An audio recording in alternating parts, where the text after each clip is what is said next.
ಚಿಕ್ಕಮಗಳೂರು ಜಿಲ್ಲೆಯ ಕೊಪ್ಪ ತಾಲೂಕಿನ ಕವಡಕಟ್ಟೆ ಗ್ರಾಮದಲ್ಲಿ ಕೊಳವೆ ಬಾವಿ ಸ್ವಚ್ಛಗೊಳಿಸುವ ವೇಳೆ ನಡೆದ ಅವಘಡದಲ್ಲಿ ಕಾರ್ಮಿಕನೊಬ್ಬ ಸುಮಾರು 60 ಅಡಿ ಆಳದ ಬಾವಿಗೆ ಬಿದ್ದಿದ್ದಾನೆ. ಅಗ್ನಿಶಾಮಕ ಸಿಬ್ಬಂದಿಯ ಸಮಯೋಚಿತ ಕಾರ್ಯಾಚರಣೆಯಿಂದ ಕಾರ್ಮಿಕನ ಜೀವ ಉಳಿದಿದೆ. ಕವಡಕಟ್ಟೆ ಗ್ರಾಮದಲ್ಲಿ ಕೊಳವೆ ಬಾವಿಯ ಮೇಲ್ಭಾಗವನ್ನು ಸ್ವಚ್ಛಗೊಳಿಸುತ್ತಿದ್ದ ವೇಳೆ ವಿಶ್ವನಾಥ್ ಎಂಬ ಕಾರ್ಮಿಕ ಆಯತಪ್ಪಿ ಸುಮಾರು 60 ಅಡಿ ಆಳದ ಬಾವಿಗೆ ಬಿದ್ದಿದ್ದಾರೆ. ಘಟನೆ ಕಂಡ ಸ್ಥಳೀಯರು ತಕ್ಷಣವೇ ಅಗ್ನಿಶಾಮಕ ದಳಕ್ಕೆ ಮಾಹಿತಿ ನೀಡಿದ್ದಾರೆ.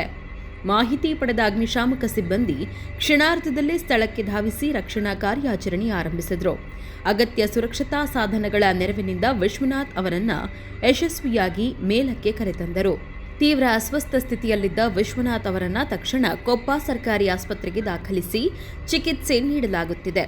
ವೈದ್ಯರ ನಿಗಾದಲ್ಲಿ ಅವರ ಆರೋಗ್ಯದ ಮೇಲ್ವಿಚಾರಣೆ ಮುಂದುವರೆದಿದೆ. ಅಗ್ನಿಶಾಮಕ ಸಿಬ್ಬಂದಿಯ ತ್ವರಿತ ಸ್ಪಂದನೆಯಿಂದ ಕಾರ್ಮಿಕ ಪ್ರಾಣಾಪಾಯದಿಂದ ಪಾರಾಗಿದ್ದು, ಸ್ಥಳೀಯರು ರಕ್ಷಣಾ ತಂಡ ಕಾರ್ಯವನ್ನ ಮೆಚ್ಚಿದ್ದಾರೆ.